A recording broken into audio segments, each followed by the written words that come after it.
সামান্য 2 পিস মাংস খাওয়ার অপরাধে আমায় ডিভোর্স দেবেন না আপনারা মা? 2 মাসের মেয়ে, 6 বছরের ছোট্ট ছেলেটাকে নিয়ে এই বৃষ্টির দিনে কোথায় যাব আমি মা? এক অনাথের সঙ্গে আপনারা এমন অবিচার করতে পারেন না।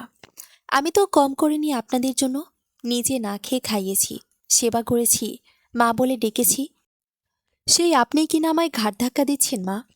মিসেস রজনীর ঝাঁঝালো কণ্ঠ। অবশ্যই দেব। 2 পিস মাংসের লোভ যে সামলাতে পারে না, সে যে কেমন মানুষ তা আমার বোঝা হয়ে গেছে। ঝটপট আমার ছেলের ঘাট থেকে নামো, তোমরা মা ছেলে মেয়ে।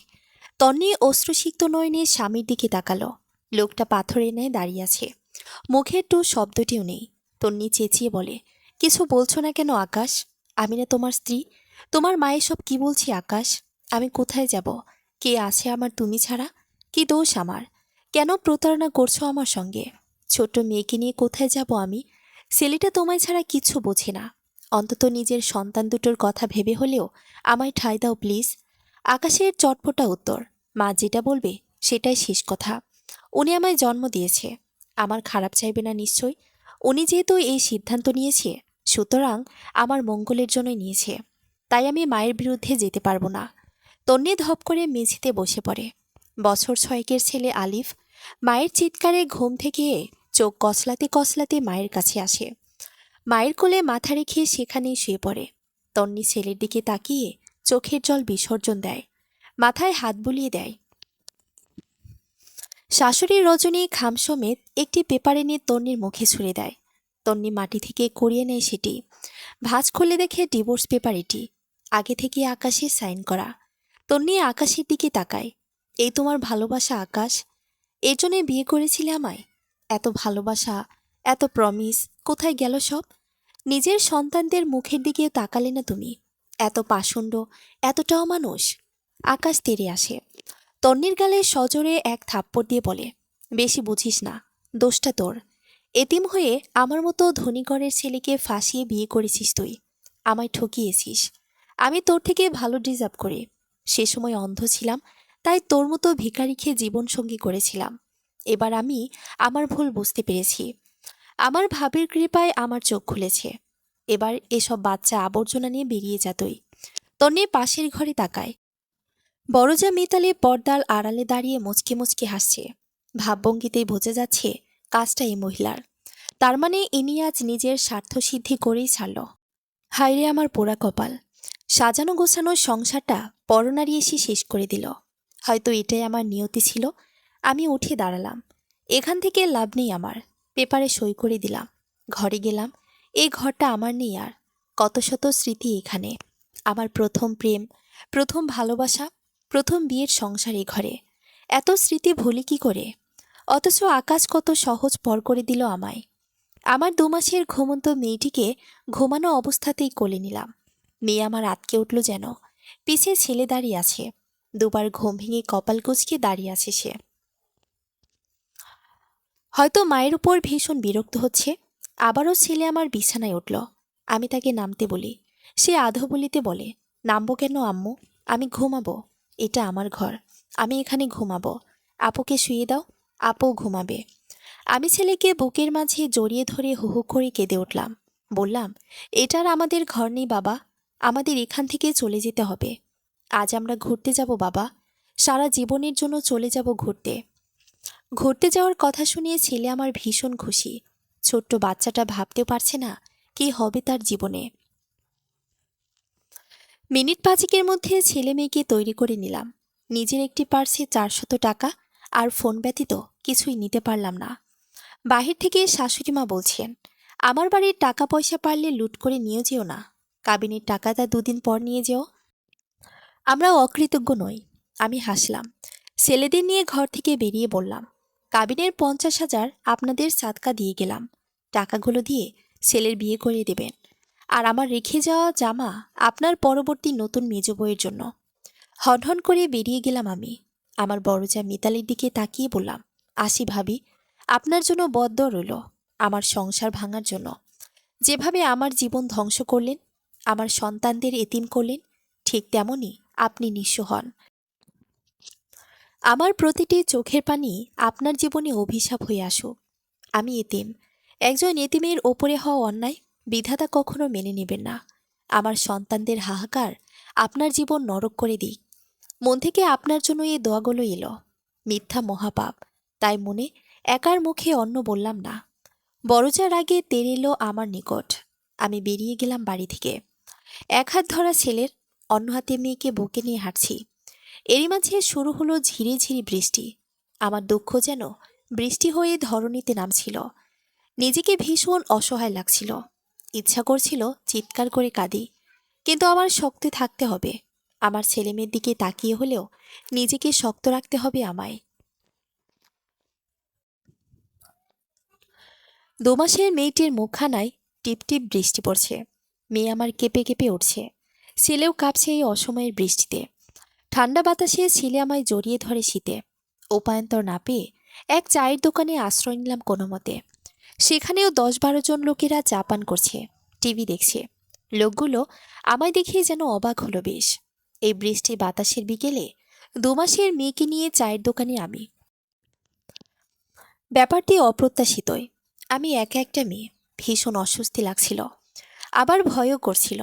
ছেলেকে এক বেঞ্চিতে বসিয়ে দিলাম। ফোন বের করে এক বান্ধবীকে কল দিলাম। সব জানালাম তাকে। সে নেটওয়ার্ক প্রবলেম বলে কল কেটে দিল। আরেকজন বলল পরে কল দিচ্ছি। আরেকজন তো বলল সে নাকি দেশেই নেই। উপায় না পেয়ে কাছে পিঠে এক দূর সম্পর্কের বোনের বাড়ি গেলাম সরাসরি।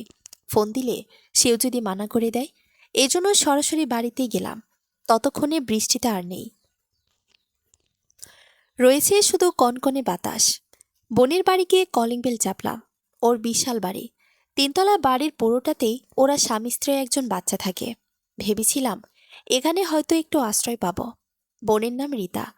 দরজা খুলে এই অবস্থাতে আমায় দেখে রীতা ভ্রু কুঁচকায়।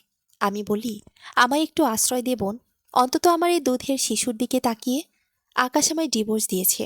এই ঝড় বাদলের দিনে কোথাও একটু মাথা গোজার স্থান পাচ্ছি না। তুই দয়া করে আমায় ফিরিয়ে দিস না। কথা দিচ্ছি 3-4 দিনের মাঝেই কিছু একটা ব্যবস্থা করে আমি চলে যাব ওদের নিয়ে। আপাতত একটু থাকতে দে বোন আমার, না হলে বৃষ্টিতে ভিজে মেয়েটাকে আর হয়তো বাঁচাতে পারবো না। রীতার হয়তো একটু মায়া হলো আমার উপর, বাড়িতে আসতে বলল। ও আগে আগে বাড়িতে প্রবেশ করলো। আমি ছেলের হাত ধরে ধীরে ধীরে প্রবেশ করি। সবেমাত্র দরজা পেরিয়ে ভেতরে ঢুকেছি, এমন সময় ওর স্বামীর প্রচণ্ড চিৎকার শুনতে পেলাম। ঘরে দুজনের মাঝে কথা কাটাকাটি হচ্ছে।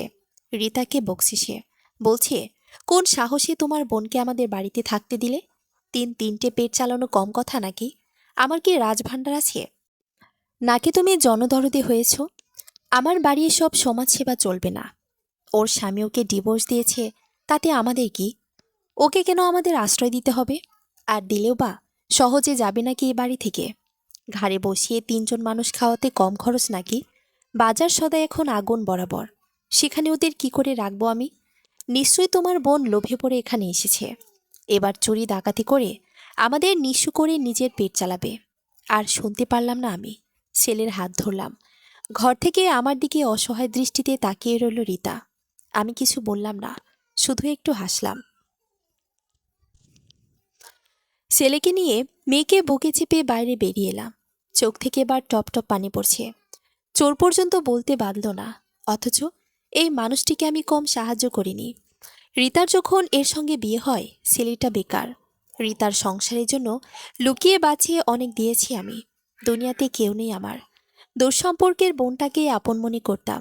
বাড়িতে পালা হাঁস মুরগির ডিম থেকে শুরু করে দুধ, ঘরের চাল ডাল পর্যন্ত দিয়েছি। ওর স্বামী ব্যবসা করবে, কিন্তু টাকা নেই। আমার কাছে হাত পাতে, নিজের জমানো টাকা দেই। সেই টাকার অর্ধেক এখনো শোধ করেনি ওরা। আমার টাকায় ব্যবসা করে ওরা উন্নতি করেছে খুব, গাড়ি বাড়ি সব করেছে। এতে আমি খুশি হয়েছি। ওরা ভালো থাক, সুখে থাক, এটাই আমার প্রত্যাশা। আজ কিনা তারাই আমাকে দূর দূর করে তাড়িয়ে দিল। একটি দিনের জন্য হলেও আশ্রয় দিল না। আমি একটা মেয়ে মানুষ হয়ে কতই বা খেতাম। 6 বছরের ছেলেটা আমার না জানি কত মন খেত। মেয়েটা তো দুধের শিশু। ওদের বাড়ির ভাত তো আর খেত না। ওদের বর্তমান যা সামর্থ্য, তাতে আমার মতো 10টা মেয়েকে খাওয়ালেও ফুরাবে না। বাড়িতে 4জন কাজের মেয়ে। আমায় না হয় কাজের মেয়ে করে রাখত, কাজ করে খেতাম দুবেলা। বরাবরই আমি প্রবল আত্মসম্মান নিয়ে বেঁচেছি। পরের বোঝা হয়ে থাকতাম না কখনোই। এই চরম বিপদে একটু আশ্রয় পেলেই হতো আমার। ঠিক কিছু না কিছু ব্যবস্থা করে নিতাম, কিন্তু সেই ধৈর্যটুকু হলো না ওদের। কথায় আছে না, ধন হলেই হয় না, মন বড় লাগে। ছেলের চোখে ধরাল দিল আমার চোখের পানি। প্রশ্ন করল, কাঁদছো কেন আম্মু? ঘুরতে যাব না আমরা আম্মু? শুধু বৃষ্টিতে ভিজছি কেন? আমার খুব ঠান্ডা লাগছে, চলো বাড়ি যাই।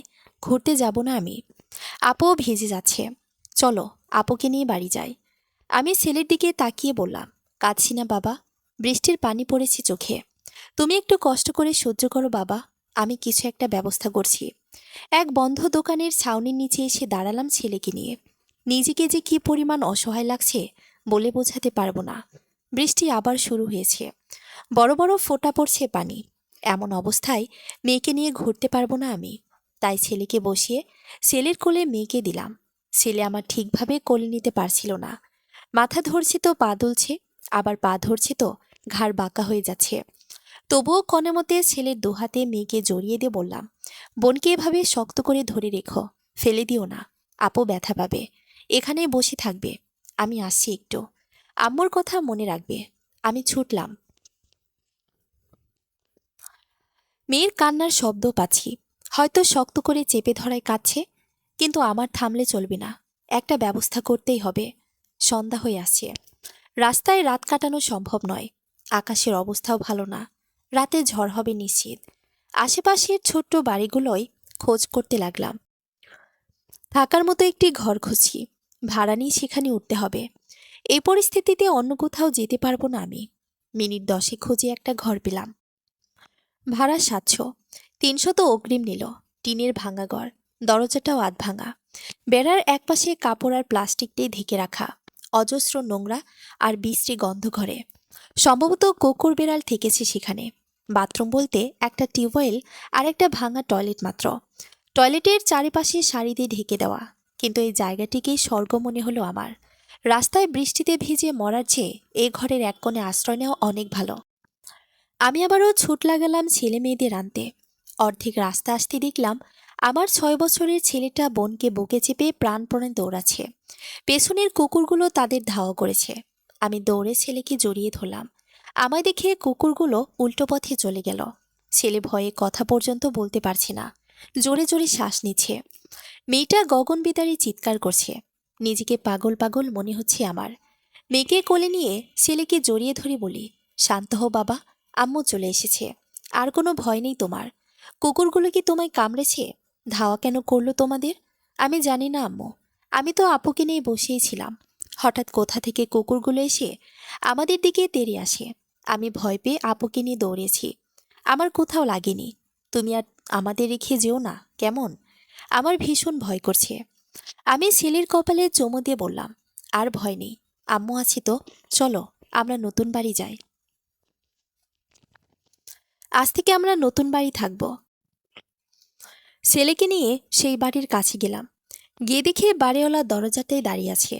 আমাদের দিকে এগিয়ে এলো সে। মেয়েকে কোলে নিয়ে বলল, বাহ, ভারী মিষ্টি মেয়ে তো তোমার। এমন চাঁদের টুকরা ছেলে। মিষ্টি মেয়েকে কিভাবে ছেড়ে দিল তোমার স্বামী? আমি জবাব দিলাম না কোনো। উত্তর দেওয়ার মতো কোনো কথাও নেই। বৃষ্টির বেগ বাড়ছে ক্রমাগত। সময় নষ্ট না করে বাড়িওয়ালা খালার থেকে একটি ঝাঁটা চেয়ে নিয়ে ঘরটা পরিষ্কার করতে লাগলাম। কি যে বিশ্রী গন্ধ! ঝাড় দিতে দিতে দুবার বমিও করেছি। কোনোমতে ঘরখান পরিষ্কার করে ভাবতে লাগলাম, এই মাটির মেঝেতে দুটো ছেলে মেয়ে নিয়ে শুই কিভাবে? ভাঙা বেড়ার ফাঁক গলিয়ে বৃষ্টির পানি ছিটে ঘরে। অল্প সময়ের মাঝে হয়তো ঘরটা কাদা কাদা হয়ে যাবে।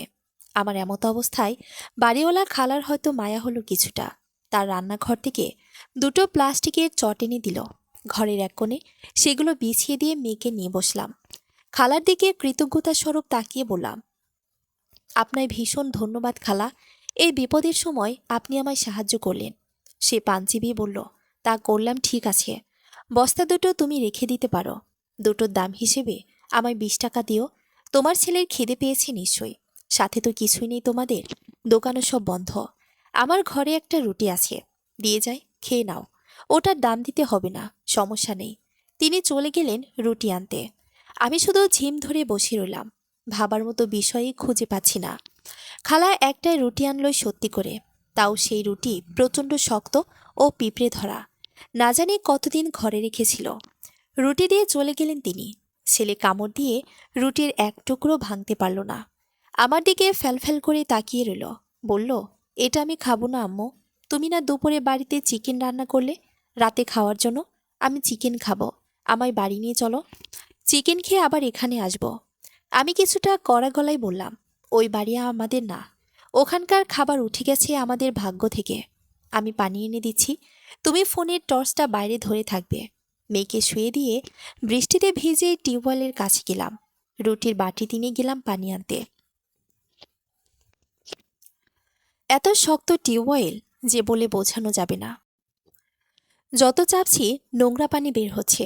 সম্ভবত অনেকদিন ব্যবহার করা হয়নি এটি। প্রায় আধ ঘন্টা টিউবওয়েলে চেপে স্বচ্ছ পানি বের করলাম। পেটের একদিক ব্যথা করছে রীতিমতো। ছেলেকে সেই পানি দিয়ে রুটি টুকরো নিয়ে ভিজিয়ে খাইয়ে দিলাম। খেতে চায় না বেচারা, তবুও খেলে পেটের দায়ে। এবার ঘুমানোর পালা। ছেলে বলছে, কোথায় ঘুমাবো আমি? বালিশ নেই, বেড নেই, কোথায় ঘুমাবো? আমি সামান্য হেসে বলি, মায়ের কোলে মাথা রেখে ঘুমাও, বালিশ লাগবে না। অবুঝ ছেলে আমার তাই করল। রাত বাড়তে লাগলো, বৃষ্টি বাড়ছে, সেই সঙ্গে প্রচণ্ড ঠান্ডা বাতাস। শরীর আমার কেঁপে কেঁপে উঠছে। এক সাইডে প্লাস্টিক কাগজের বেড়া উড়ে যাচ্ছে বাতাসে, বিদ্যুৎ চমকাচ্ছে সেই সঙ্গে। ওদিকে জঙ্গল, বাজের আলোয় স্পষ্ট জঙ্গল দেখা যাচ্ছে। মনে হচ্ছে এই বুঝি কোনো হিংস্র জন্তুর ঘরে ঝাঁপিয়ে পড়ে। দোয়াদুর যা পারি পড়ছি। ছেলে শীতে আমার বুকের মাঝে ঢুকে পড়ছে যেন। মেয়েটাকে বুকে চেপে বসে আছি। হাত পা নিজেরই অবশ লাগছে। সারা রাত কেঁদেছি আমি। কোথায় দোতলা বাড়ি ছিল আমাদের, ছেলেমেয়ের আলাদার বেড, কত শৌখিনতা ও সুন্দর জীবন ছিল। আজ কিনা সেই ছেলে মেয়ে দুটোই শীতে কাঁপছে। পোলাও, মাংসের বিপরীতে অন্নে দেওয়া শুকনো রুটি। মা হয়ে এত দুঃখ আর সহ্য হচ্ছে না আমার। কিছু একটা ব্যবস্থা করতেই হবে আমায়। ভোররাতে দু চোখ একটু লেগেছে আমার। সকালে খালার ডাকে ঘুম ভাঙে। পানি আর উঠে দাঁড়াতে পারছি না আমি, ব্যথায় ছিঁড়ে যাচ্ছে। একটানা সারা রাত বসে থেকেছি, তবু উঠলাম কষ্ট করে। খালা বলল, 20 টাকাটা নিতে এলাম। আমার আবার একটু বাজারে যেতে হবে। মনে মনে বলি, আমার এই 20 টাকার জন্য আপনার বাজার আটকে থাকবে? পার্স থেকে 100 টাকার একটি নোট বের করে দিয়ে বললাম, 20 টাকা আপনি রাখুন, আর আমার ছেলেটার জন্য একটা পাউরুটি এনে দেবেন। তিনি টাকা নিয়ে চলে গেল। ছেলেকে টিউবওয়েলের কাছে নিয়ে বললাম, মুখ ধুয়ে নাও, আজ আমরা বাড়ি যাব। ছেলে আমার মহা খুশি। আসলে বাড়ি যাব আমার কাগজপত্রগুলো নিতে। যদিও খুব একটা আশা ভরসা নেই, তবুও চেষ্টা করতে চাই। সামান্য এসএসসি সার্টিফিকেট দিয়ে কিছু করা সম্ভব? হাল ছাড়া যাবে না। চেষ্টা করলে ক্ষতি কি? খালা পাউরুটি এনে দিলেন, বাকি টাকা আমার হাতে দিলেন। আলিফ অর্থাৎ আমার ছেলেকে পাউরুটি খাইয়ে মেয়েকে ফিডিং করিয়ে রওনা হলাম। ব্যথা পা নিয়ে হাঁটতে ভীষণ কষ্ট হচ্ছিল, তবুও গেলাম হেঁটে হেঁটে। বাড়ি গিয়ে দেখলাম পরিবেশ অন্যরকম। আকাশের পরনের লাল টকটকে পাঞ্জাবি, ক্লিন শেভ করেছে, চুল স্টাইল করে কাটা, গায়ে করা পারফিউম। শাশুড়ির পরনেও নতুন শাড়ি, বড়জার হাতা কাটা ব্লাউজ, জর্জের শাড়ি, মুখে ভারী মেকআপ। জায়ের 3 ছেলে মেয়ে, বড় মেয়েটার বয়স 12। সে মেয়েটিরও প্রচুর সাজ, হাঁটা চলা, কথাবার্তা দেখলে মনে হয় কলেজে পড়ে, এত স্টাইল। আমি দরজার কাছে আসতেই আকাশ তেড়ে এলো। ছেলে দৌড়ে বাবাকে জড়িয়ে ধরে বলল, দেখো বাবা, আমরা চলে এসেছি। তুমি কি আমাদের মিস করেছো? আকাশ পশুর মতো আমার ছেলেটাকে দূরে ধাক্কা দিয়ে ফেলে দিল। ছেলে আমার কিছু বলল না। এমন ব্যবহার সে আগেও পেয়েছে বাবার থেকে। আমি বলতাম, বাবার মন খারাপ তাই এমন করছে, মন ভালো হলে তোমায় আদর করবে। ছেলে এবারেও তাই ভাবল। দৌড়ে ঘরে চলে গেল আমাদের। শাশুড়ি মা এগিয়ে এসে বলল, এ না বললে কাবিনের টাকা নেবে না? ঠিক ভিক্ষুকের মতোই চলে এসেছো হাত পাততে। বড়জা তার মেয়েকে উদ্দেশ্য করে বলল, মা রোশনি, কখান হাড়ে নিয়ে কুকুরটার মুখে ছুঁড়ে মারত। আমি চেঁচিয়ে বললাম, কুকুর তো আপনি, আপনার স্বভাবটাও কুকুরের মতো। আমি এখানে টাকা নিতে আসিনি, আমার কিছু কাগজপত্র রয়ে গেছে এখানে, সেগুলোই নিতে এসেছি। আকাশ বিশ্রী ভাষায় বলল, কেন রে, নতুন নাগর ধরতে যাবি নাকি? তোর কাগজ নেওয়াচ্ছি আমি। ঘর থেকে একটি ফাইল আনে সে, এটাতে রয়েছিল সব। আমার চোখের সামনে সব পেপারসগুলো আগুন লাগিয়ে দেয়। বাধা দিতে গেলে বড়জা থাপ্পড় বসায় আমার গালে। তার মেয়ে রোশনি আমার চুল ধরে ধাক্কা দিয়ে ফেলে দেয়। মেয়ে কোলে আমার, কোনো মতে বাঁচি। আমি পুলিশের কাছে যাওয়ার কথা বলি। আকাশ হাসতে হাসতে বলে, যাবি? যা, ছেলে মেয়ে দুটোকেই হারাবি। বলবো তুই নোংরা, নাগর নিয়ে ভেগেছিলি।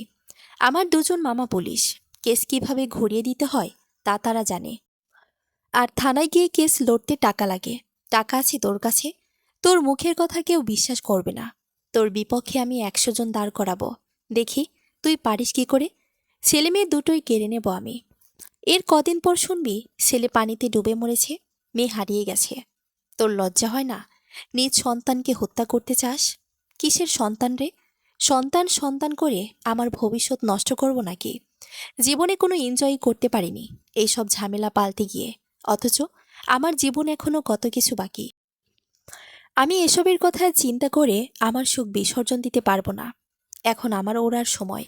মহল্লার সবচেয়ে সুন্দর মেয়ে আমার বউ হবে। আমার হবু শ্বশুর আমাদের হানিমুনের জন্য কানাডার টিকিটও করে দিয়েছে। এনজয় করব সুন্দরী বউ নিয়ে। সারা জীবন বসে খাওয়ার জ্যাকপট পেয়ে গেছি আমি। আমার শ্বশুর আমার মুখ দেখে আইফোন দিয়েছে। বিয়েটা হবে সবচেয়ে বড় সেন্টারে। কত নামি দামি লোক আসবে জানিস? তোর সঙ্গে থাকলে এসব পেতাম?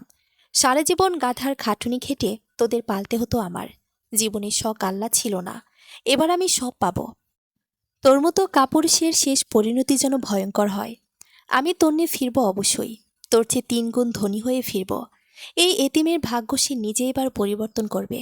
যেই মরিচিকার পেছনে চই ছুটছিস তা তোকে ধ্বংস করে দেবে। আজ আমি এতিম বলে আমার রাস্তায় ছুঁড়ে ফেলে দিলি না, একদিন সময় আসবে এই এতিমের পায়ে পড়বি তুই। আবর্জনা বলে যে সন্তানদের মেরে তাড়িয়ে দিলি, সেই সন্তানের জন্য হাহাকার করবি তুই। জীবনে অর্থ পাবি, কিন্তু সুখ শান্তি পাবি না তুই। আকাশ বলে, টাকা থাকলে সুখ আপনা আপনি আসবে।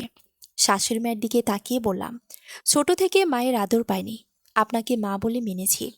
বড় বৌমার টাকার কাছে আজ আপনারা আমায় ধ্বংসের দিকে ঠেলে দিলেন। এই পথ থেকে উঠবো আমি অবশ্যই। ভাববেন না মরে যাব। আপনাদের চূড়ান্ত পরিণতি দেখে আমাকে থাকতেই হবে বেঁচে। দেখবেন শেষকালে এই নাতি নাতনি একমাত্র অবলম্বন না হয়। যেদিন আমার সময় আসবে একইভাবে আকাশকে ছুঁড়ে ফেলবো আমি। ওদিকে আমার ছেলেটা নিজের বাড়ির টেবিল মনে করে 1 গ্লাস জুস হাতে নিয়েছে সবে। আকাশ ধেয়ে যেয়ে ছেলের হাত থেকে ছো মেরে গ্লাস কেড়ে নেয়। বাচ্চার হাত ধরে ধাক্কা দিয়ে বের করে দেয়। মাটিতে পড়ে হাঁটু ছিলে কান্না করতে লাগে আমার ছেলে। আমি সইতে না পেরে একটি ইটের টুকরো উঠিয়ে আকাশকে নিক্ষেপ করি। আকাশের হাতে লাগে তা। শাশুড়ি মা চিৎকার করতে লাগে। আমি নাকি তার বাড়ি এসে তাদের মারধর করছি। প্রতিবেশীরা এগিয়ে আসে। আমার হাতে আরেকটি ইট ছিল তখন। বড় যা তার 8 বছরের ছেলে ও মেয়েকে হাতে আঁচড় কেটে রক্ত বের করে বলে আমি নাকি তার ছেলে মেয়েকে মেরে রক্তাক্ত করেছি। ওদের বাড়ির দলিল পুড়িয়ে দিয়েছি। আকাশকে ইট মেরেছি। শাশুড়ির চুল ধরেছি। এসব করেছি কাবিনের টাকার জন্য। তারা নাকি কালি আমায় টাকা দিত। আমি আজ চাইতে এসে তাদের মেরেছি। কজন মহিলা তো বিশ্বাস করেই নিল সবটা। আমায় বের করে দেওয়ার পর তারা এলাকাতে ছড়িয়েছে আমি ঝগড়া করে প্রেমিকের সঙ্গে চলে গেছি। বাচ্চা দেখে প্রেমিকও আমায় তাড়িয়ে দিয়েছে। আমার দেওয়া দুঃখ নাকি সইতে না পেরে আকাশকে আজই জোর করে বিয়ে দিচ্ছে আমার বড়জার বোনের সঙ্গে। মহিলাগুলো ওদের কথায় বিশ্বাস করেছে, কেননা আমার শাশুড়ি শুরু থেকে আমার নামে নিন্দা করত, মিথ্যে বলতো তাদের কাছে। এদিকে আমি তেমন বাড়ি থেকে বের হতাম না, আর তাদের সাথেও কথা বলতে দিত না আকাশ। তাই সত্য কখনো সামনে আসেনি। আমায় নিয়ে চিৎকার শুরু হলো। খনি ডাকাত থেকে শুরু করে যা তা বলতে লাগলো আমায়। 2-3 জন আবার আমার পক্ষেই বলছে। বলেই বা লাভ কি? আমাদের বাড়ির সঙ্গে লাগোয়া এক ভাবির বাড়ি। ভীষণ ভালো তিনি, নামাজি পর্দাওয়ালি একজন নারী। আমার সঙ্গে তারই একটু আধটু কথা হতো। সে জানতো আমার অবস্থা সম্পর্কে। তিনি আমার পাশে দাঁড়ায়। ছেলেকে উঠিয়ে কোলে নেয়। আমাকে নিয়ে তার বাড়ির আঙ্গিনায় নিয়ে যায়। একটা চেয়ারে বসিয়ে বলে, তন্নি, তুমি চলে যাওয়ার পর তোমার শাশুড়ি কেঁদে কেটে সবাইকে মিথ্যা রটিয়েছে। তুমি নাকি পরপুরুষের সঙ্গে বহুবার ধরা পড়েছ, এবং তোমার মেয়েও নাকি আকাশের সন্তান না। আরও অনেক কথা হয়েছে। তোমার শোকে নাকি আকাশ ভাই মরতে যাচ্ছিল। সেই তোমাকে ভীষণ ভালোবাসতো। তুমি তাকে ঠকিয়েছ। তোমার বড় যা তখন জনদরদি সেজে বলেছে আমার অবিবাহিত বোনের সঙ্গে আকাশ ভাইয়ের বিয়ে দিয়ে আকাশ ভাইয়ের সম্মান বাঁচাবে। আসলে এগুলো সবই মিথ্যা। আকাশ ভাইয়ের সঙ্গে তার বোনের বিয়ে দিতেই এত কিছু করেছে সে। তোমাদের স্বামী স্ত্রীর মাঝে ভাঙন সে ধরিয়েছে। যা হওয়ার হয়েছে। তোমায় ঘুরে দাঁড়াতে হবে বোন। আমি চাইলেই আমার কাছে রাখতে পারবো না তোমাদের। আমিও একজনের সংসারে অধীনস্থ। তাদের মতো ছাড়া কিছু করা সম্ভব নয়। তবে তোমায় একটা সাহায্য করব। তিনি 3টি ব্যাগ এনে আমার হাতে দিয়ে বললেন, এগুলোতে তোমার আর বাচ্চাদের পোশাক আছে। আকাশ ভাইয়ের মা সব ফেলে দিয়েছে, যাতে নতুন বইলে কোনো সমস্যা না হয়। আমি সব তুলে এনে গুছিয়ে রেখেছি।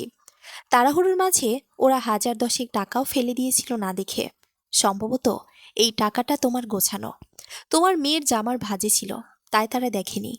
আমি এই টাকাগুলো সহ সবকিছু দিয়েছি এই ব্যাগে। সঙ্গে কিছু হাঁড়ি পাতিলও দিয়েছি। তোমার এই কঠিন সময়ে এসব কাজে লাগবে। শূন্য হাতে তাড়িয়েছি তোমায়, পূর্ণ হাতে ফিরবে। এই এলাকাতে আর কখনো এসো না তুমি। কজন ছেলেকে লেলিয়ে দিয়েছে ওরা তোমার পিছে। তোমায় এখানে দেখা মাত্রই যেন সর্বনাশ করে। আমি আড়াল থেকে এ কথা শুনেছি, কিন্তু প্রমাণ নেই কাছে। ছেলেগুলোকেও চিনি না, তাই কিছু করতে পারলাম না। তুমি চলে যাও দ্রুত। কেউ দেখলে আবার ঝামেলা করতে পারে। খাবার আছে ব্যাগে, আর কিছু ঔষধ। ছেলেকে খাইয়ে দিয়ে নিজেও খেও। আমি এক হাতে ভাবিকে জড়িয়ে ধরি। সে একটা রিকশা ডেকে আমাদের উঠিয়ে দেয়। আকাশ আমার চোখের সামনে দিয়ে বিয়ে করতে চলে যায়। কি হাসি তার মুখে। ছেলে নিয়ে রিকশাতে বসে এই দৃশ্য দেখি আমি। ছেলে বাবা বাবা বলে পিছু ডাকে কতবার। আকাশ ফিরেও তাকায় না। অভিমানে ছেলে আমার বলে, বাবা, বাজে বাবা। আমি আর কোনোদিন বাবার কাছে যাব না। এই বাড়িতেও আর আসবো না। চিকেনও আর খাবো না। আমি তোমার সঙ্গে ওই নোংরা ঘরেই থাকবো আম্মু। ছেলেকে নিয়ে বাড়ি এলাম। রিকশাওয়ালা ব্যাগগুলো নামিয়ে দিল। আমি ভাড়া দিতে চাইলাম, তিনি নিল না। বলল, তোমার কাছে টাকা নিয়ে নিজের বিবেকের কাছে ছোট হতে পারবো না মা। আমি তোমার বাবার বয়সী। সাহায্য করতে না পারি, ভালো তো চাইতেই পারি। তোমার জন্য দোয়া রইল মা। ওই ধনীদের মুখের ওপর জবাব দিতে হবে তোমায়। এ কথা বলে তিনি চলে গেলেন। ব্যাগ নিয়ে ঘরে রেখে মেয়েকে ছেলের কোলে দিয়ে মুখে একটু পানির ঝাপটা দিলাম। ঝড় বয়ে গেছে আমার মনের ওপর দিকে। শাড়ির আঁচল দিয়ে মুখ মুছতে মুছতে ঘরে আসি। এমন সময় দেখলাম বাড়িওয়ালা খালা আমার অবর্তমানে আমার ব্যাগ দেখছে, আমার টাকা গুনছে, আবার আমাকে বলছে চুরি করে এনেছি কিনা। বিষয়টি আমার কেমন যেন লাগলো। এগিয়ে এসে জবাব দিলাম, চুরি কেন করব খালা? এগুলো আমার আর আমার বাচ্চাদের জামা কাপড়। আমার স্বামী নতুন বিয়ে করছে, তাই ফেলে দিয়েছিল সব। এক প্রতিবেশী ভাবি উঠিয়ে রেখেছিল। আর টাকাগুলো আমার নিজের জমানোর। আমি হাঁস মুরগি কবুতর পালন করতাম। সেগুলোর ডিম বিক্রি করে এই টাকাগুলো জমিয়েছিলাম। খালা আর কিছু বলল না। উঠে দাঁড়িয়ে কি যেন ভাবলেন। এরপর বললেন, তুমি হয়তো জানো না, আমার 2 ছেলে বিদেশ থাকে। তুমি এলে ঝড় বৃষ্টির রাতে। নেটওয়ার্ক সমস্যা ছিল, তাই ছেলেদের জানাতে পারিনি বিষয়টি। আজ বললাম। ছেলেরা আমায় প্রচুর বকাবকি করেছে। বলেছে, পুরো মাসের ভাড়া অ্যাডভান্স না নিয়ে কেন ভাড়া দিয়েছি তোমায়। শহর দিয়ে নাকি 2-3 মাসের ভাড়া আগেই নিয়ে নেয়। আমি আবার অত নিষ্ঠুর মানুষ না। তোমার খারাপ সময় চলছে, তাই মায়া হয় ভীষণ। 300 টাকা দিয়েছ, বাকি 400 টাকা এখন দাও। আমার আবার সবজি কিনতে হবে। এ কথা শুনে আমার এক মন বলেই উঠল, যেই না ঘর, তার আবার অ্যাডভান্স। পরক্ষণে নিজের মনকে বোঝালাম, ঘর যেমনই হোক, এটাই বর্তমানে আমার ঠিকানা। আমার বিপদে সাহায্য করেছেন তিনি, আমায় আশ্রয় দিয়েছে, তাই ছোট করা উচিত নয়। 1000 টাকার নোট হাতে দিয়ে বললাম, এখান থেকে রেখে দিন, বাকি 600 টাকা ফিরিয়ে দিয়ে যাবেন। তিনি টাকাটা ঘুরে ফিরে দেখল, এরপর বলল, আচ্ছা তন্নি, তুমি কি লাইট নেবে একটা ঘরের? ছোট ছেলে মেয়েকে নিয়ে থাকবে, একটা লাইট প্রয়োজন। আমি লাইট দেব। লাইন করা আছে কারেন্টের, শুধু লাইট এনে লাগিয়ে দিলেই হবে। বিল হিসেবে তুমি আমায় মাসে 500 দিও। এখান থেকে তো 600 ফেরত পাবে। আমি বরং পুরো টাকাটাই নিয়ে নিই। 500 কারেন্ট বিল, 100 লাইট কেনার টাকা। তোমার উপকারী হবে, ভেবে দেখতে পারো। এই মুহূর্তে আমি ভীষণ অভাবের মাঝে আছি খালা। ওই 1000 টাকা আমার কাছে লাখ টাকার সমান। একদিনে 1000 টাকা খরচ করার মতো পরিস্থিতি নেই। আর সামান্য একটা লাইটে 500 টাকা কারেন্ট বিল কখনোই হয় না। 150 থেকে 200 হলে তাও হয়। আমি আপনাকে 200 টাকার বেশি দিতে পারবো না। লাইটের জন্য 100 দেবো, সমস্যা নেই। এতে যদি হয় তো দিন, না হলে অন্ধকারে থাকবো ছেলে মেয়েদের নিয়ে। জীবন আমার এমনিতেই অন্ধকারে ছেয়ে গেছে, একটা বাতি দিয়ে কি আর জীবনের আলো ফিরে পাবো? তিনি আবারও বললেন, ঠিক আছে, অত কথা বলতে হবে না, 200 টাকায় দিও। মাঝে মধ্যে 50, 100 বেশি দিও। তুমি বাবা খুব হিসেবে, আরেকটু কিপটে স্বভাবেরও। এত হিসেব করে জীবন চলে নাকি? আমি আর জবাব দিলাম না কোনো। খালা চলে গেল। ফেরত টাকা একটা বাচ্চাকে দিয়ে পাঠিয়ে দিল। ছেলের খিদে পেয়েছে, সেই কোন সকালে একটা পাউরুটি খেয়েছে, বাবার কাছে গিয়েও খেয়েছে, তবে সেটা মার। আমার কাছে খাবার চাইল। ব্যাগে ভাবি কিছু খাবার দিয়ে দিয়েছিল, মুরগির মাংস আর ভাত। মাংস দেখিয়ে ছেলে আর খাবে না। মাংস ভাত খেতেই বাবার কাছে গিয়েছিল, বাবা মেরে তাড়িয়ে দিয়েছে। এখন যদি আবার এখানে এসে মারে বাবা, আমি ছেলেকে বুকে নিয়ে বলি, কেউ মারবে না, আম্মু বেঁচে থাকতে আর কেউ কিছু বলবে না, তুমি নিশ্চিন্তে খাও। ছেলেকে খাইয়ে দিয়ে বাকিটা বাটিতে রেখে দিলাম, রাতে আবার খাওয়াবো বলে। বিকেল হলো, খালা দৌড়ে এলো আমার ঘরে, হাঁপাতে হাঁপাতে বলল, 500 টাকা ধার দাও তো তন্নি, খুব দরকার আমার, কিস্তির টাকা শর্ট, পরে দিয়ে দেবো তোমায়। আমি ভেবে পেলাম না কি বলবো। প্রথমবার ধার চাইতে এসেছে, না দিলেও কেমন যেন দেখায়। দিলাম টাকাটা। সন্ধ্যা হলো, মেয়েকে কোলে নিয়ে ঘরের এক কোণে বসিয়ে রইলাম। ছেলে খেলছে ঘরেতেই। কি ছিল আমার জীবন, আর কি হয়ে গেল? ছোট থেকে বাবা মার ভালোবাসা পাইনি। বাবা মারা গেছেন আমার জন্মের 2 মাস আগে। মা জন্ম দিতে গিয়ে সে থেকে লোকে আমায় অপয়া বলেই জানে। কিন্তু এখানে আমার কি দোষ? জন্ম মৃত্যু কি মানুষের হাতে থাকে? লোকে দোষ দেয় আমাকে, অথচ লোকে বোঝে না আমিও যে মা বাবা হারালাম। তারা থাকলে হয়তো আমার জীবনে এত করুণ পরিণতি হতো না। আসলে এতিমের কোনো মূল্য নেই এই সমাজে। আমার কপালে পেল আমার বাচ্চা দুটো, বাবা থেকেও নেই। রাজপ্রাসাদে বড় হওয়া বাচ্চা দুটো আজ ভাঙা ঘরে দুঃখে কষ্টে দিন পার করে। সময় মানুষকে কোথা থেকে কোথায় নিয়ে যায় তা বোঝা বড় দায়। আমার ভাবনার সুতো ছিঁড়ে মেয়ের কান্নার আওয়াজ। খিদেতে কাছে বেচারা। খাওয়াতে চাইলাম কিন্তু পারলাম না। খাবার না পেয়ে মেয়ে আরও দ্বিগুণ চিৎকার করছে। কাল থেকে না খেয়ে আমি। সকালে এক টুকরো পাউরুটি মুখে দিয়েছিলাম, শুধু ছেলের থেকে। আমি না খেলে আমার বাচ্চাটা অভুক্ত থাকবে। এদিকে আমার কোনো খিদেই নেই, খিদেরা যেন মরে গেছে। মনকে স্থির করলাম, ওই পাষণ্ডের জন্য নিজেকে কষ্ট দিয়ে লাভ নেই। খেতে হবে আমার, মেয়ের জন্য হলেও খেতে হবে। খাবারের বাটি খুলে ছেলেকে নিয়ে বসলাম। ওকে আগে খাইয়ে দিয়ে অবশিষ্ট একটু খাবার খেয়ে নিজেকে কয়েক লোকমা খেলাম। এরপর শুয়ে পড়লাম। মেয়েকে খাইয়ে শান্ত করলাম। ছোট কম্বল বিছিয়ে বাচ্চা দুটোকে রাখলাম আমি খালি চটের ওপর। মাঝরাতে ছেলের প্রচণ্ড চিৎকারে ঘুম ভাঙল। লাইট জ্বালানোই ছিল। খালা লাইট লাগিয়ে দিয়েছিল।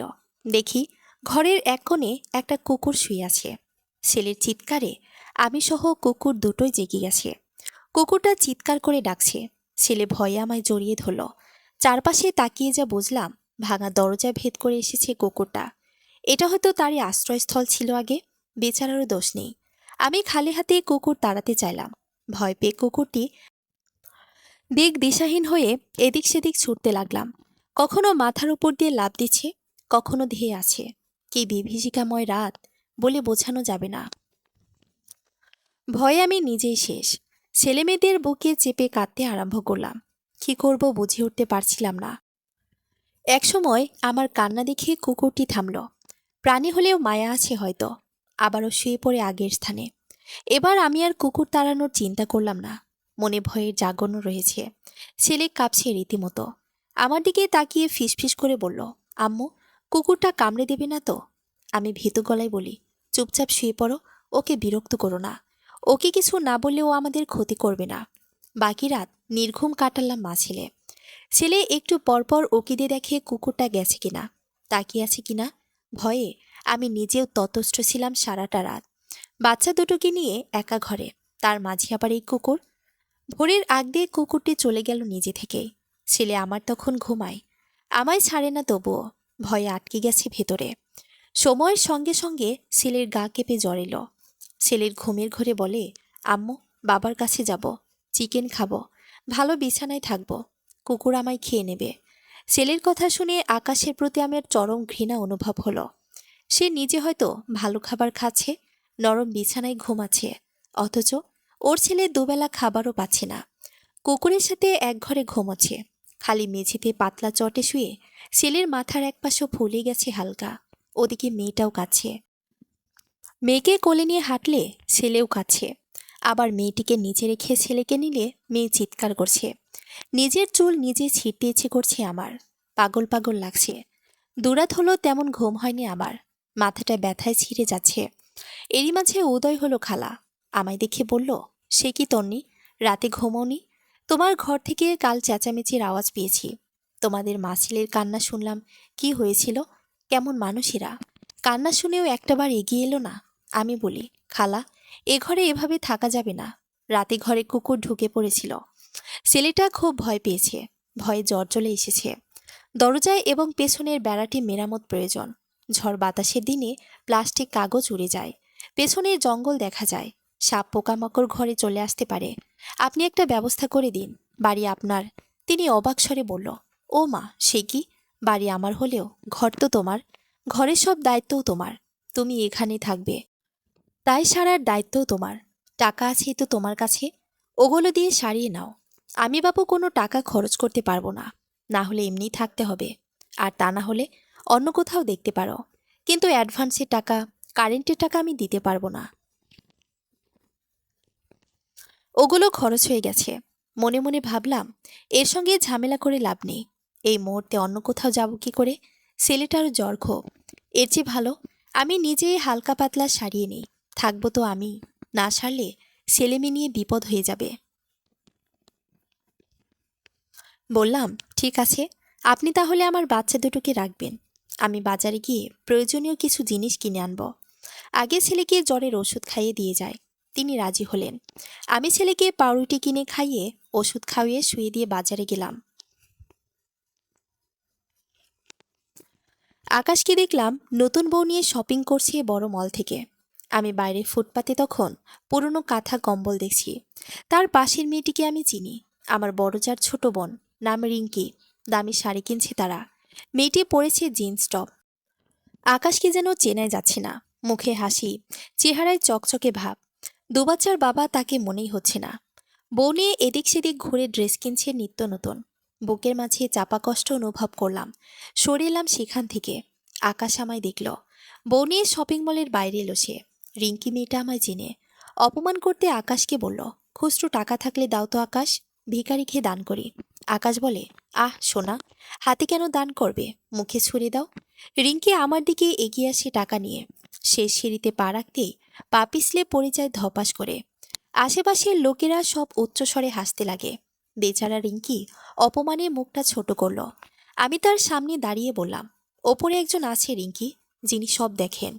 অন্যের জন্য গর্ত খুঁড়লে নিজেকেই সেই গর্তে পড়তে হয়। রিঙ্কির রাগে চল শক্ত করল। আমি পাত্তা দিলাম না। হনহন করে হেঁটে নিজ গন্তব্যে চলে গেলাম। এক পুরনো তশক চোখে পড়ে আমার। মনে মনে ভাবি, চটের ওপর বাচ্চা দুটো নিয়ে থাকলে ঠান্ডা লেগে যেতে পারে। নিচে মাটির মেঝে থেকে ঠান্ডা ওঠে প্রচুর। একটা খাট বা চকি কিনতে গেলে হাত পুরো খালি হয়ে যাবে।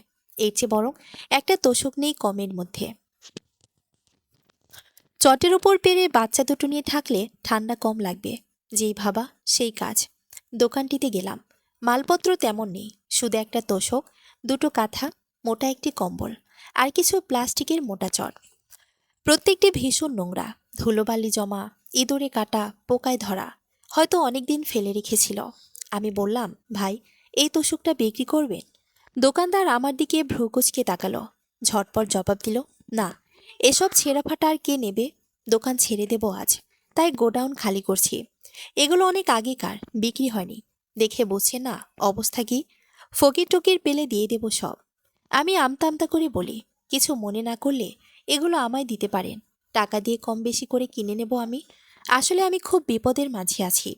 তিনি কিছুক্ষণ ভেবে বলল, ঠিক আছে, দেখে নিন কোনগুলো নেবেন। দোকানের ভেতর ঢুকুন। আমি তাই করলাম। তোষক, দুটি কাঁথা, কম্বলটা, চটগুলি, দুটো বালিশ সবই নিতে চাইলাম। অবশিষ্ট ছিল শুধু একটি মশারি। তাহলেই হবে সম্পূর্ণ দোকান খালি। দাম জিজ্ঞেস করলাম এবার। তিনি বললেন, দেখো বোন, এগুলো তো আমি দান করে দিতাম। তুমি নিতে চাইলে তাই দিলাম। তুমি মশারি সহ সব নিয়ে যাও। 500 টাকা আমায় দিতে পারো। আমার যাওয়ার ভাড়া হয়ে যাবে। আমি কৃতজ্ঞতার স্বরূপ তার দিকে তাকালাম। এতগুলো জিনিস হিসেবে দাম তেমন চাইনি। টাকা দিয়ে সব জিনিসগুলো একটা ভ্যানে উঠালাম। পাশেই একটি বিরিয়ানির দোকান দেখলাম। ছেলে আমার ভীষণ পছন্দ করে বিরিয়ানি। শুকনো পাউরুটি কিনে আর জ্বরের বাচ্চাকে কতক্ষণ খাওয়াবো। রান্নার সব কাল কিনবো টুকটাকি করে। আজ এগুলো সব সারিয়ে নিই। তাই 2 প্যাকেট বিরিয়ানি নিলাম সঙ্গে। ভ্যানে উঠলাম। যাওয়ার পথে কিছু টিন কিনলাম। বাড়ি ফিরে খালাকে ডেকে ধরাধরি করে সব নামিয়ে নিলাম। খালা বলল, থাকবে যেহেতু টয়লেটটাও সারিয়ে নাও, বৃষ্টির দিনে সমস্যা হবে। আমি রাজি হই। তিনি আমায় নিয়ে এক লোকের বাড়ি গেল। বাঁশের দড়ি, পুরনো বেড়া ও বাঁশ বিক্রি করে সে। বেছে বেছে সেখান থেকে বেড়া ও বাঁশ কিনে আনলাম ভালো দেখে। যেতে যেতে বললাম, মিস্ত্রি ডাকার টাকা নেই আমার কাছে। আপনি সারিয়ে তো দিলেন না, হাতে হাতে ধরে দেবেন। দুজন মিলে কাজগুলো করব। সামান্য কাজই তো। সে দুটো ছেলেকে ডেকে আনলেন। অল্প বয়সের দুটো ছেলে। ওদের বাবা মিস্ত্রি। কাজ ওরাও জানে। নিজেদের বাড়ি থেকে সরঞ্জাম এনে আমার কাজগুলো করে দিল। হাতে হাতে ধরেছি আমি আর খালা। এর মাঝে আমি বাড়ি থেকে মাটি উঠিয়ে ঘরটায় মাটির প্রলেপ দিয়েছি। কোনা দিয়ে মাটির ঢিবির মতো দিয়েছি। ধুলো ঝেড়েছি। আমার আনা সেই তোষক কম্বলগুলো রোদে দিলাম। খালা বলল, এই ছেঁড়া কাঁথা টাকা দিয়ে কেন আনতে গেলে? এসব কি করবে? ব্যবহার না করলে আমায় দিয়ে দাও। কেটে রান্নাঘরের পাপোশ বানাই। ব্যবহার না করলে একার টাকা দিয়ে কিনে আনি খালা। সবই আমার লাগবে। কিন্তু এই পুরনো কম্বল কেন এনেছো? কেমন নোংরা দেখতে। শীত তো পড়েনি এখনো। শুধু শুধু টাকা নষ্ট করেছো।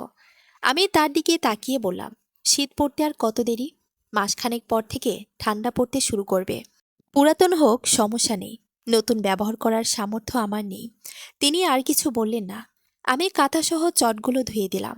আলগা ময়লা সব উঠে গেছে। কাঁথাটার ছেঁড়া অংশ সেলাই করলাম ভেজা অবস্থাতেই। কম্বল আর তোশক রোদে দিলাম। কড়া করে রোদে শুকালাম। এর মাঝে মাঝে ছেড়ে পরিষ্কার করেছি। ভেজা কাপড় দিয়ে উপরে মুছেছি। এপিট ওপিট করে শুকিয়েছি। ছেলেগুলোর কাজ ততক্ষণে শেষ। টিন দিয়ে এক পাশ আটকে দিয়েছে। দরজাটার ভাঙা অংশ মেরামত করে দিয়েছে। টয়লেটের চারপাশে বাঁশের বেড়া আর বাঁশ দিয়ে ঢেকে দিয়েছে। আমি আর আমার ছেলেটাও সাহায্য করেছি ওদের। খালাও হাত লাগিয়েছে। খালি হাতে ওদের বিদায় দিতে চাইলাম না। দুজনকে 300 টাকা দিয়ে বললাম, এর বেশি আপাতত আমার সামর্থ্য নেই বাবা, পরে কোনোদিন দেব। তোমাদের মন খুলে দোয়া করলাম, জীবনে অনেক বড় হও। ছেলেগুলো টাকা পেয়ে ভীষণ খুশি। বয়স কম কিনা। আমি টিউবওয়েলটা পরিষ্কার করলাম ঘষে মেঝে। পানি খাবো এখান থেকে, অপরিষ্কার রাখা যায় না। ছেলে এলো মেয়েকে কোলে নিয়ে। এতক্ষণ ওর কোলেই ছিল মেয়ে। মাঝে আমি নিয়ে খাইয়ে দিয়েছি। ছেলে বলছে, খিদে পেয়েছি আম্মু। কপালে হাত দিয়ে দেখলাম জ্বর কমে গেছে। ঘর থেকে বিরিয়ানির প্যাকেট বের করে আনলাম। কোথা থেকে যেন খালা দৌড়ে এলো। 1 প্যাকেট বিরিয়ানি ছো মেরে হাত থেকে নিয়ে বলল, এই দোকানের বিরিয়ানি আমার খুব পছন্দের, কিনে খাই প্রায়। 2 প্যাকেট এনেছো দেখছি। তোমার ছেলে আর কত খাবে? মা ছেলে মিলে একটা খাও। এটা আমি নিয়ে যাই, না হলে নষ্ট করবে তোমরা। খাবার জিনিস নিয়ে নিষেধ করা কেমন দেখায়, তাই আর নিষেধ করতে পারিনি। বিরিয়ানি নিয়ে তিনি চলে গেলেন। ভেবেছিলাম একটা এখন খেয়ে বাকি একটা রাতে খাবো ছেলেকে নিয়ে। প্যাকেট খুলে ছেলেকে খাইয়ে দিলাম। 4বার খেয়ে বাচ্চাটা বলল, আর খাবো না। বাবাও তো বিরিয়ানি পছন্দ করে। বাবাকে ছাড়া খেলে বাবা রাগ করবে। এটুকু তুমি রেখে দাও। বাবাকে ফোন দিয়ে আসতে বলবে, এসে খেয়ে যাবে। এখন আমি ঘুমাবো। বাবা এলে আমায় ডাকবে, একসঙ্গে খেয়ে নেব। ছেলের কথা শুনে আমার চোখ দিয়ে পানি গড়িয়ে পড়ল। সন্ধ্যার আগ দিয়ে ছেলেকে নিয়ে ধরাধরি করে কোনো মতে তোশকটা ঘরে নিলাম। আগে থেকে চট বিছিয়ে রেখেছিলাম। সেখানে একটা চাদর বিছিয়ে দিলাম। চাদরটা আমার ব্যাগে ছিল। ছেলে আমার নতুন বিছানা দেখে খুশিতে লাফিয়ে উঠল। উঠোনের এক কোণে একটা ভাঙা বাক্সর মতো পড়েছিল। সেটাই ঝেড়ে মুছিয়ে হালকা ঠিক করে ঘরে এনেছি। কাঁথাগুলো ভাঁজ করে রেখেছি ওখানে। খালা এলেন এমন সময়। আমি তখন কম্বল ভাঁজ করছি। খালা কিছুক্ষণ কম্বলের দিকে তাকিয়ে বলল, বাহ, কম্বলটি দেখছি নতুনই আছে। ধুলো লেগে নোংরা লাগছিল। জানো তন্নি, এমন একটি কম্বল আমার মায়ের ছিল। মা মরে গেছে কত বছর হলো। আজও কম্বলটির কথা ভুলতে পারিনি। কম্বলটি যদি পেতাম, গায়ে দিয়ে এক রাত ঘুমাতাম। আমি বুঝে গেলাম তার মতলব, কিন্তু এবার আর সুযোগ দেব না। বললাম, নানা খালা, তা কি করে হয়? এটা আপনায় দিলে আমার মায়ের কথা বেশি মনে পড়বে আপনার। কষ্ট পাবেন মায়ের কথা মনে করে। এর চেয়ে বরং আপনার যা আছে তাতেই ঘুমান, কষ্ট কম হবে। আমার এহেন কথায় খালার মুখখানা ছোট করল। চারপাশে তাকিয়ে ভাঙা সেই বাক্সটি দেখে বলল, তুমি আমার বাক্স ঘরে এনেছো কেন তন্নি? টাকা দিয়ে কিনেছো নাকি? টাকা দিয়ে সবই তো কিনলাম। বাড়িওয়ালা হিসেবে আপনারও উচিত কিছু দেওয়া। আপনার ঘরবাড়ি সারালাম, সব ঠিক করলাম, এগুলো কিন্তু আপনার দায়িত্ব ছিল। একটা বাক্সের জন্য এখন টাকা চাইতে আসবেন না দয়া করে। এটা তো ফেলে রেখেছিলেন আপনি। খালা রাগে আগুন। ঘর থেকে হনহনিয়ে বেরিয়ে গেল সে। আমার ভীষণ হাসি পেয়ে গেল কেন জানি। অনেকেই হয়তো ভাবছেন আমি কেন এই বাড়ি থাকছি। এখানে থাকার তেমন ইচ্ছে আমারও নেই। থাকছি বিপদে পড়ে। দুনিয়াতে আপন বলতে কেউ নেই আমার। এই বাড়ি থেকে আকাশের বাড়ি খুব বেশি দূরে না। একটা সাহস পায় অজানা কারণে। যদিও আকাশ অকৃতজ্ঞ, কিন্তু ওই এলাকার কিছু মানুষ আছে যারা আমার পরিচিত। মনে হয় কোনো বিপদে পড়লে তাদের কাছে গিয়ে সান্ত্বনা পাবো। একবার হলেও তারা দেখবে আমায়। নিজের জন্য ভাবি না আমি, বাচ্চা দুটোর জন্য চিন্তা হয়। অন্যত্র চলে গেলে যদি কোনো বিপদ হয়। চারিদিকে কত খুনের ঘটনা শুনি, মনে ভয় হয় ভীষণ। এখানেও এমন কিছু ঘটতে পারে, কিন্তু কাছে পিঠে কজন পরিচিত লোক আছে, সেই এক ভরসা। বর্তমানে একটা ঘর বাথরুম নিতে গেলেও 1500 নিচে নেই। আমি খুঁজেছিও। অগ্রিম দিতে গেলে 3000 থাকবো, তবুও মনে ভয় নিয়ে। অনিরাপত্তা কাজ করবে ভীষণ। একটা কাজের জোগাড় করব প্রথমে। এরপর এখানেই কাছাকাছি একটা ভালো ঘর নেব। ছেলে মেয়েকে ভালো পরিবেশে বড় করব। এখানে অ্যাডভান্স টাকা দিয়ে দিয়েছি, সুতরাং গেলে আমারই লস। সুখের সময় নেই আমার, হাতে অগন্তি টাকাও নেই যে 1 মাসের ভাড়া গচ্ছা দিলে সমস্যা হবে না। বাড়িটা না সারালেও পারছিলাম না। জানি না কতদিন থাকতে হবে এখানে। কাজ খুঁজতে হবে, সময়ের ব্যাপার। ভাঙা ঘরে থাকলে কোনো বিপদ হতে পারত। আমরা বাচ্চার মায়েরা বাবুদের নিয়ে একটু বেশি সেনসিটিভ। বাচ্চার সুস্থতার ব্যাপারে কখনো টাকা দেখি না। এসব ভাবতে ভাবতে কাজ শেষ করলাম। ছেলেকে বললাম খেয়ে নিতে। ছেলের আবারও একই প্রশ্ন, বাবা আসেনি আম্মু? বললাম, বাবার কাজ আছে তাই আসেনি, তুমি খেয়ে নাও। ছেলেটা আমার মন খারাপ করলো, খেতে লাগলো চুপচাপ। আমি খেলাম একটু। দরজা লাগিয়ে শুতে যাব, এমন সময় খালা এলো আবারও। বুঝলাম না এত আসার কি আছে। প্রয়োজনের সময় তো আসে না। খালা বিছানায় বসে আমার ছেলের মাথায় হাত বুলিয়ে বলল, ঘুমাবে নাকি? ঘুমা বাবু, বাচ্চাদের তাড়াতাড়ি ঘুমাতে হয়। আমি চুপচাপ বসে আছি। তিনি আমার দিকে তাকিয়ে বললেন, খেয়েছো তন্নি? হ্যাঁ। কি খেলে? ঘরে খাবার তো তেমন নেই। বললাম, সেই বিরিয়ানি ছিল অর্ধেকটা, ওটাই খেলাম। মা ছেলেতে। এবার চুপ গেলেন তিনি। কিছুক্ষণ ঝিম মেরে বসে থেকে বললেন, একটা কথা বলি তন্নি, আমার মেয়ের মতো তুমি। তোমার মায়া ভরা মুখটা দেখলে মায়া হয় ভীষণ। এভাবে খাবার কিনে এনে কদিন খাবে? বাচ্চার পেট খারাপ হবে, টাকাতেও কোলাবে না। তোমার আঙ্কেলের সঙ্গে কথা বললাম, তিনি একটা পরামর্শ দিলেন, তুমি আমাদের সঙ্গে খাও, মাস শেষে 1000 টাকা দিও, সমস্যা নেই, মাস শেষে দিও। খাবার নিয়ে আমি আবার টাকা আগে নিতে পারি না। মনটা আমার বড় কিনা। না খালা, তার প্রয়োজন হবে না। আমি কাল বাজারে গিয়ে চাল ডাল আর সবজি কিছু কিনে আনবো। বোকা মেয়ে, সব কি এতই সস্তা? তোমার কোনো কাজ নেই হাতে, আগে কাজের জোগাড় করো, তারপর না হয় নিজেই কিনে খেও। জিনিসপত্রের খুব দাম। চলবে। গল্প বড় যা, প্রথম পর্ব। পরবর্তী পর্ব পড়ার আমন্ত্রণ রইল। ধন্যবাদ সবাইকে।